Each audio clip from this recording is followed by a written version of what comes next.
200 chimpanzees 8 सालों से एक सिविल वॉर लड़ रहे हैं। युगांडा का एक जंगल जिसमें पिछले 8 सालों से एक जंग छिड़ी, ना बॉर्डर्स ना गन्स, 200 चिंपैंजीज, 2 कैंप्स और एक ब्रूटल वॉर। सब कुछ शुरू हुआ एक सिंगल कम्युनिटी से। एक लार्ज चिंपैंजी ग्रुप था, stable, organised and socially complex. ये एक साथ रहते थे, खाते थे, ग्रूम करते थे।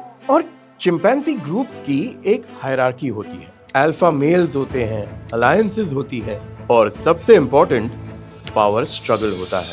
फिर कुछ साइंटिस्ट ने ऑब्जर्व किया कि धीरे धीरे इस ग्रुप में सटल चेंजेस आने लगे थे। फीमेल्स एक साइड शिफ्ट होने लगी, यंग मेल्स अलग अलायंसेस बनाने लगे।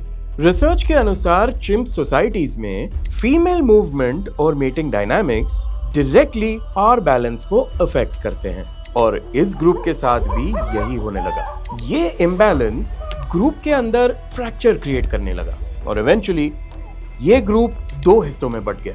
देयर वर 2 कैंप्स नाउ, एक ईस्ट एक वेस्ट। शुरुआत में तो ये सिर्फ एक सेपरेशन ही था, सिमिलर टू हाउ एक फैमिली 2 घरों में बट जाती है, बट धीरे धीरे इश्यूज पनपने लगे।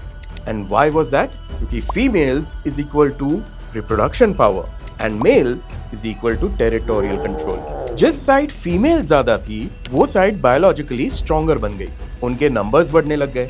और दूसरी साइड मेल्स ज्यादा अग्रेसिव, ज्यादा डेस्परेट और वायलेंट होने लगे। धीरे धीरे ये जंगल अब सिर्फ उनका घर नहीं रहा, it changed into a battlefield. फिर एक दिन हुआ वो पहला कोऑर्डिनेटेड अटैक। ये कोई रैंडम फाइट नहीं थी। चिंपैंजीज पेट्रोल करते हैं, ग्रुप्स साइलेंटली मूव करते हैं, बॉर्डर्स ऑब्जर्व की जाती है और जब कोई अकेला मिलता है टारगेटेड किलिंग। साइंटिस्ट ने ऑब्जर्व किया कि विक्टिम्स आइसोलेट किए जाते थे, फिर मल्टीपल मेल्स अटैक करते थे और फिर वही ग्रुप क्वाइटली डिसअपीयर हो जाता था, exactly like human military raids, like an ambush. और रिसर्चर्स ने ये सालों तक ऑब्जर्व किया and they came to a conclusion कि ये सिर्फ कोई इंस्टिंक्ट नहीं है, this was strategy.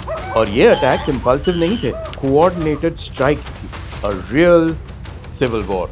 Petrol routes, attack के टाइमिंग्स एंड रिपीटेड पार्टिसिपेंट्स, ये सब एक पैटर्न बनाता रहा।